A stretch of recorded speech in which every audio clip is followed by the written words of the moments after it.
Hey guys, Sable VGC here, and I am back with Fiona for week 4 of the multi-battle conference. And just before I let Fiona speak, I do want to apologize. I know these things are supposed to come out on Sundays. However, this match was delayed. We had issues scheduling the match, so we did get the extension there.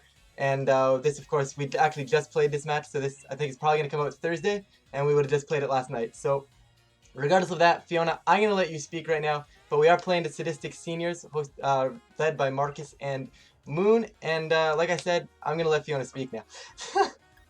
Have fun playing the IC this weekend, guys.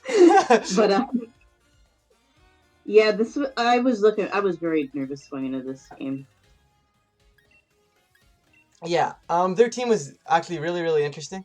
Like, it consisted of Porygon Z, and it's one of those things where it's like, it's Porygon Z, you know, you can pretty much, they're either going to go slow, they're going to go Trick Room, or they're going to go crazy offense and go, ha ha ha, Hyper Beam, go brr, right?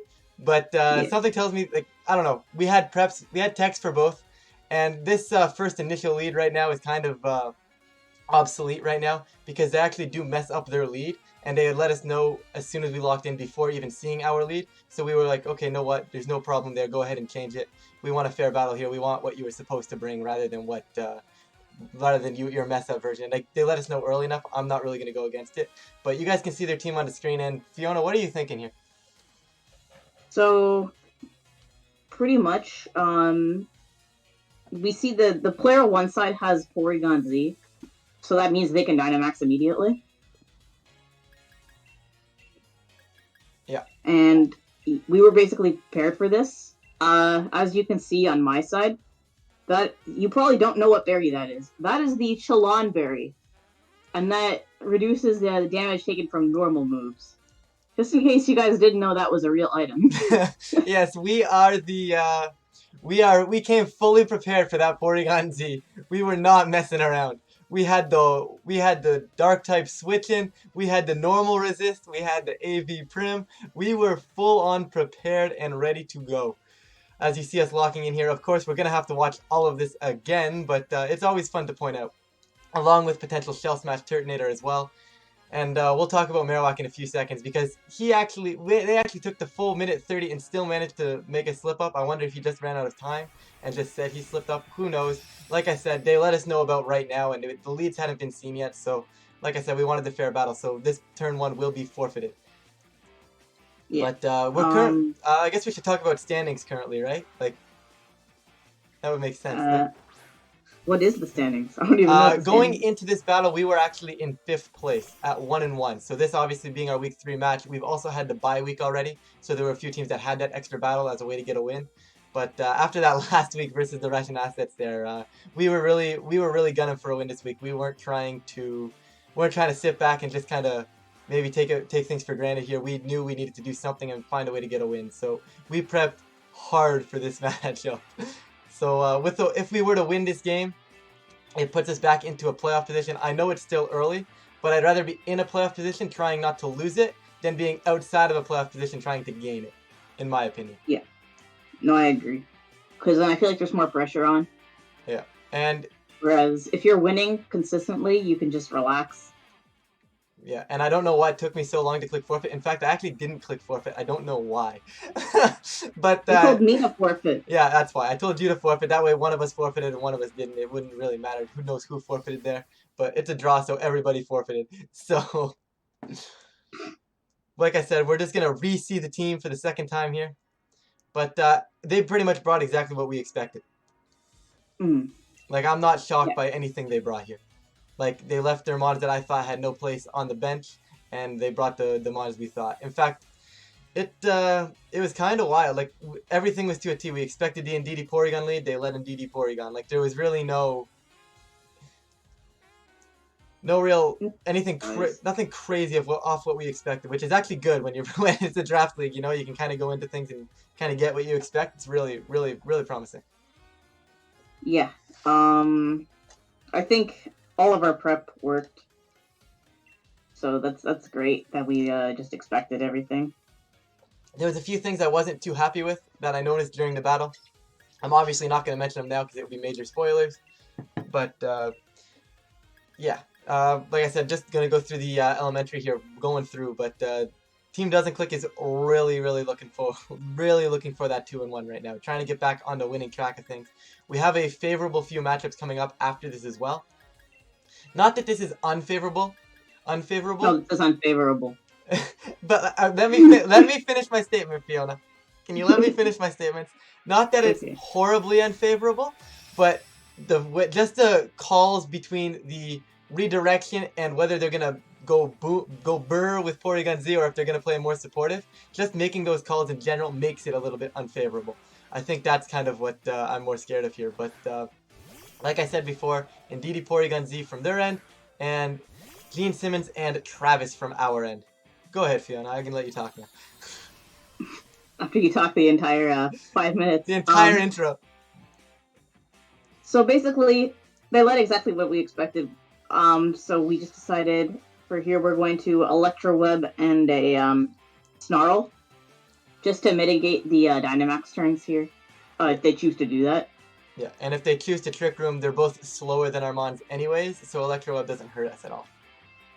Yeah, and the Snarl, basically, it hinders both of these Pokemon.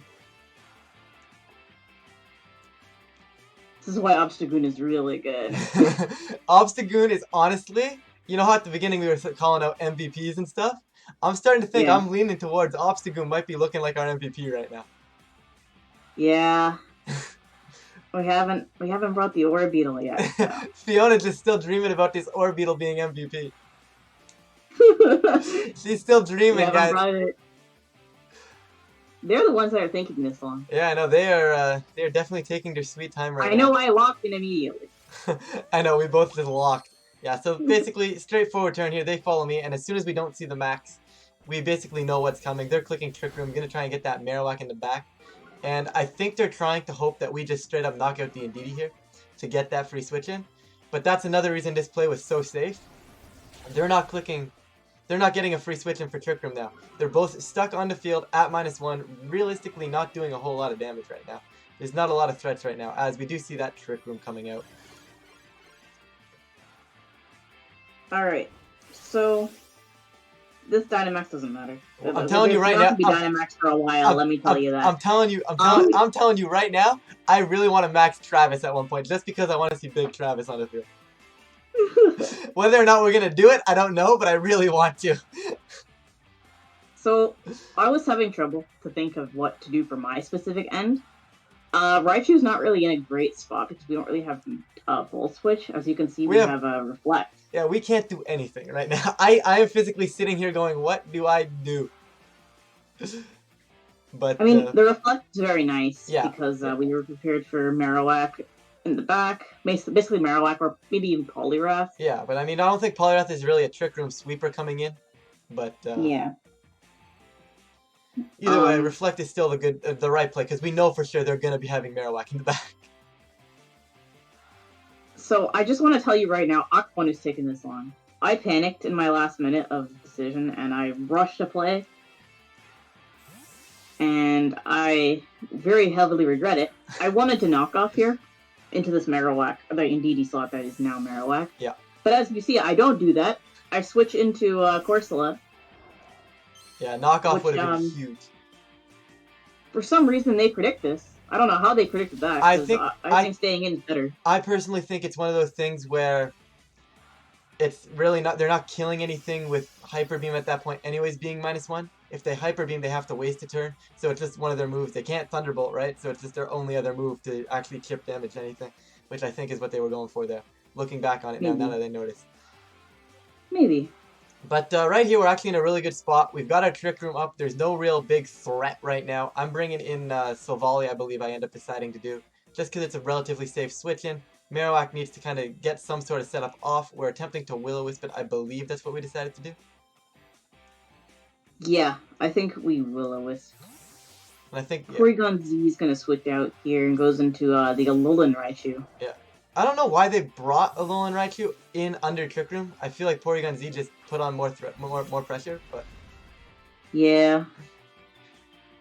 And they protect because they're worried about like a random Will-O-Wisp or a Strength Sap. And that's a completely respectable protect. Alright. Alright, this is where the game gets fun. As you guys will be able to see my set on the screen right there. So this turn is amazing because they have two Pokemon that just go down to this explosion. They're psychic terrain up. They can't fake us out. There's So a good chance Indeedee is a Sash Pokemon, so there may not be Sash on this Raichu. The Marowak just protected, and there's really they have no resist. They have no immunity on the back. So this is a phenomenal turn for us right here. Simply just getting that prep off the normal gem boosted explosion. Gonna basically come in here, sit, and go boom. That's kind of our plan this turn. yeah, well I get the strength sap off and heal back to full again. Yeah, like we don't unnecessary dark pulse damage. We're not Will-O-Wisping here because the Raichu just has Follow Me. It could have access to Follow Me, I should say, so there's a good chance it will go for it just to protect the Marowak. I feel like that's what I've noticed when I was watching back their earlier games. Their whole game plan was just protect Marowak, get set up for Marowak. So kind of going into that, we do read the Follow Me here with a nice little Strength Sap to heal back up. And even with Raichu's mediocre attack stat, yeah, go back up. But it's but its mediocre attack stat still brings us back up to full, so it's definitely worth it right here. As we do see this Marowak click Brick Break, so no more screens for us, which I'm personally okay with. But what I'm not they crit. What I'm not personally okay with is the fact that they crit us. And I know I'm telling you guys right now that 100% mattered. Oh yeah, it mattered. We ran to calcs. We know for sure that mattered, and in fact, I knew that going into the game that a Brick Break wouldn't kill us. But regardless of that, I'm telling you right now, Fiona was fuming, and I was mad myself, right? So is this one of the things now we gotta find our way back into this and somehow figure out how we're actually going to pull this one back. So, oh yeah, I mentally gave up. So this is one of the things where we know Marowak can't max, right? So because Marowak can't max, we're safe to come into Roulette and protect. And they're not going to max their Raichu. They want to max either their Marowak or a potential, maybe a Poliwrath Turtonator or a potential Corviknight on the other side, or even the Porygon Z that they still have at this point. There's a lot more they want to max outside of this Raichu, so they're not going to max here. So I'm safe to come in and protect, stall out the last turn of Trick Room, and take things from there. And I think, Fiona, you just attempt the Will-O-Wisp now, right? Oh no, you Nightshade. Yeah, I think I just tried a Willow. I think you Nightshaded, to be perfectly honest. No, I think I Willow. I don't know. We're going to find out in a minute. I think you Nightshade this turn and Willow the next, but I could be wrong. Because I think Marowak tries to attack this turn. You Nightshade into the Raichu because we expected to Follow Me again. Let me think. But there's really no reason to think. We're going to find out in a few minutes. But I think either way, both of them were option, as the Marowak does click Protect. Oh, yeah. We definitely did. Nightshaded, you're right. Yeah. We were scared of a potential sash on this. Even though I mentioned it could be on Indeedee, after not seeing any sort of an item on Raichu, it's still better for us here to just test the waters anyways. We don't know what their item is at this point. Knocking off an item is phenomenal if it were to be Sash. And there you see the Expanding Force come out into this Corsola because Cinderace is protected. And it actually does a good chunk. Like, that's respectable damage. But we do get the Cursed Body, which is very nice. Yeah. But, Corsola is very good Pokemon. You can just go back up to full. Yeah. Sit here clicking Strength Sap. It's really, it is an absolute workhorse. It will sit there and take hits every day of the week. Like, it is phenomenal. So, I was trying to tell Ryan this entire turn, do not max. I really wanted to click the max button right now. I'm going to be perfectly honest. I don't know, I saw an opportunity. If I max and they stay in an Earthquake, I pick up the knockout on Raichu. But then Fiona's like, U-turn just kills anyways, and I'm like, yeah, you're right. Yeah, they also haven't maxed yet. And they also still have Follow Me. They also have Follow Me on the other side. Yeah. Which, as you see, here it is. So in comes this Indeedee again. Already chipped. I don't remember what I do with Corsola. You attempted to burn the Marowak, remember? Yeah. So you U-turn and take this Raichu out. Yeah, we get rid of this Raichu now. Cinder, proven to be really good. Yeah, 2 weeks in a row now. The bug move on Cinder is really coming clutch for us. So it seems to be working for us. We're not going to complain about that. And I'm going to get my straight because it can be anything he wants. It could be what? He can be anything he wants. Yeah. I think he can be almost every type in the game. I think grass is one of the ones he can't be, and I think there's 2 more that he can't be. I think everything else he could technically turn into. Dragon, I think it doesn't get a dragon. Yeah. And I think there's 1 more, but I don't know. But definitely grass and dragon it cannot turn into, as we do actually get the burn on this switching in Indeedee here. And are you sure it doesn't learn Solar Beam? I'm 99% sure it doesn't learn Solar Beam. But if I'm wrong, you guys can let us know in the comments down below. But I'm pretty sure it's Grass Dragon and one more that it does not get. But regardless of that, we're not in a horrible spot. There's no Trick Room, but the bad news is they're getting it back up now. Yeah. They are getting the Trick back up. Basically, this turn, I know I swapped back to Obstagoon because they may want to max Darkness this with Porygon. Yep. And if they do that, then they give me a Defiant boost. So exactly. And once again, if they don't max Darkness and they go for something like Trick Room, I'm just gonna click Electro Web anyways. We're swapping in Obstagoon. Once again, we will still be faster with both mons anyway, so slowing them down does not hurt. Doesn't hurt us here at all. So I just go with Electro Web, get the spread damage off. That's really all I need at this point. So, as we know, I switch back in. As you can tell, they don't max here. Yeah. So they're just opting to go with the Trick Room route. They're very committed here. Yeah, and like I said before in the earlier game, like their last few game plans have been get that Trick Room up, get the Marowak going, and then go from there. And I think we've done a good job so far of trying to just shutting that down. But we do see the Trick Room come in right now. Yeah. So,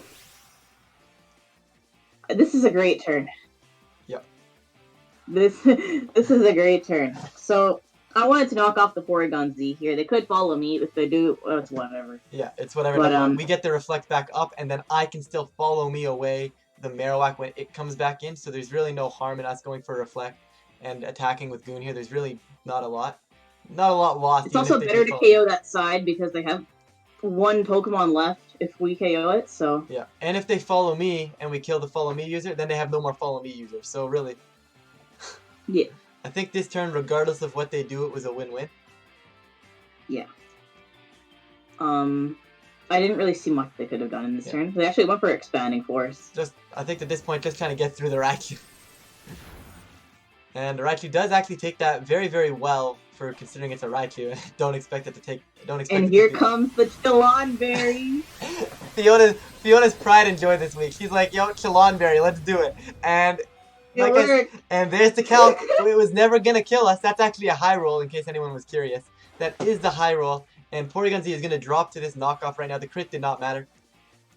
It had a life orb that was going down. It did not matter at all. And we actually get our Reflect back up, which is phenomenal. Yeah. So now we get to see their last mon on that side. They have one Pokemon, which is huge. The only downside is that Ryan's side is very frail, and we still got a lot of turns for him to go. I'm stuck here. I'm literally sitting here stuck right now. I have nothing to do. Nuzzle's not really worth it. What am I clicking Nuzzle on? Electroweb's just helping them. But I do decide to go for it here because I figured to myself, if I Electroweb, you know, at least it's cool because their speed would actually drop my speed on my Raichu. And then I actually may be slower than this Corviknight depending on what it wants to do. So it was unlikely that was going to be the case. But if I do manage to get it off, hey, why not? Mm-hmm. I don't remember how this turn played out. I believe you just killed the... no, you I obstructed. Yeah, you obstructed him and then they crit the Expanding Force, I think. Spoilers, by the way. Yeah. And they ended up going for the Iron Head into the Obstruct. What I do wonder, though, is if the Iron Head would have gone into the Raichu anyways to finish off the last bit of health. Because they could tell Raichu was going to live from the Expanding Force. So I wonder if they did bully the Raichu side here. I mean, the thing is, if they do that, then they're risking Obstagoon attacking them. Also a fair point. Also a very good point. So as you see, Fiona said, there's the Obstruct. And we're going to see this Expanding Force come out. And like I said, I did spoil this one a little bit. And we're going to actually drop, which I think worked out better for us in the long run. Yeah. But we're going to actually drop to that crit right there, and the Iron Head is going to go into this Obstruct and bring on a very fun interaction between Corviknight and Obstagoon. So they do lower our defense, but Defiant activates thanks to the fact that they lowered the defense. Yeah, always fun. always fun. And now I bring in Cinderace, and it's actually my turn to max, and because they can't max their Corviknight right now, it's a phenomenal spot for us to just go ahead, max this turn, and blow through this Corviknight. Like, even if they follow me, we at least blow through something here. And then we get the sun up for the next turn outside of Trick Room, and then I can blow the Corviknight up that turn if they follow me and kill Obstagoon. Like, there's no real threat. But basically, we just double the Corviknight here. And hope for the best. Actually, do we? I don't know what you did. I don't know if you actually targeted Indeedee or not. I think you might have, actually. I know you killed Indeedee here, but I don't know if you actually targeted Indeedee or if it was because it went for follow me. Yeah. Yeah, this turn was pretty good for us. We actually had no intentions of maxing Cinderace, funny enough. Yeah. In fact, our intended maxer didn't even hit the field, which is funny. Yeah. Which is really, really funny when you think about it. But I guess that's good for us to come in coming playoffs times. They won't know any calcs or what anything did there. So definitely good to keep in our back pocket right there. And we're actually coming pretty low on time, I think, like pretty close to the end. But there's still, I think, about 5 minutes left at this point. But it's not even something I was considering right now. Like, it's still. I want to point out that I forgot to set my stopwatch. But here we are. We're gonna max this Cinderace. This timer blind. We had no intentions on playing the timer at all. And one thing I'm gonna point out here is, looking back on this turn, I wonder if they were predicting us to try and save the Obstagoon, and that's why they went for what they went for here, rather than just trying to knock it out, which would have actually made sense. But we didn't see a reason for Obstagoon to be around anymore, so we just went for the offensive here. And they're actually going to click Bulk Up right now. And because of that, we're going to get massive damage off. And I'm actually surprised that this Corviknight went for Bulk Up here. Like, I felt like Max Flare was just going to rip through it anyways. As we do see this knockoff obliterate this Indeedee right there. It wasn't living that on a good day. And being an Elbert +2, it's not living it at all. And here's the Max Flare. And I was pretty confident in this picking up the knockout. But I guess they did their calcs and made sure they lived that at +1. So that was definitely well prepped for on their end. Definitely going to point that one out because I think that's definitely a good calc to run if they were coming up against our team. The berry here, not really a huge useful item for them. We do have the sun up. Another Max Flare is going to kill. And Trick Room, I believe, is one more turn of Trick Room, I believe, right? Yeah. Yeah, one more turn of Trick Room to go. We also protect on the Cinderace, which we can stall a Trick Room turn out with that. Yep. And I think that's exactly what we go for, right? Because we expect Marowak to come back in here. They're trying to take advantage of this last turn of Trick Room. And because of that, our game plan here was just max guard that off. And I believe you swapped back into Corsola to keep your attack. Sorry, to keep your Obstagoon. Yeah. Basically, we found out some crucial information going into this turn. Mm-hmm. It's going to pop up on your screen in a few seconds. But that was a big factor in changing our game plan entirely. Yeah. We really didn't know what to do in this turn. Obviously, protect was the play. Max guard was the play, but we weren't sure if we should save Obstagoon or just leave it in to let it go down. Saw the 3-minute warning. We were just like, no. We're saving our Mons this time. We're going to play to this timer as a win condition right now. It's not our only win condition. I think we're in a really good spot regardless of it. But it definitely made our decision easier here to bring in the Corsola and Max Guard. The thing is, they could have just easily tried this themselves. Yes, exactly. They could have done the same thing. So it's better to take advantage now. Yeah. A win's a win, right? Exactly. It's in the game. We're going to utilize it, right? So. Yeah. But like just wait till we get down to the last few seconds. I did about 3. Here. I did it at 3. Just because, why not?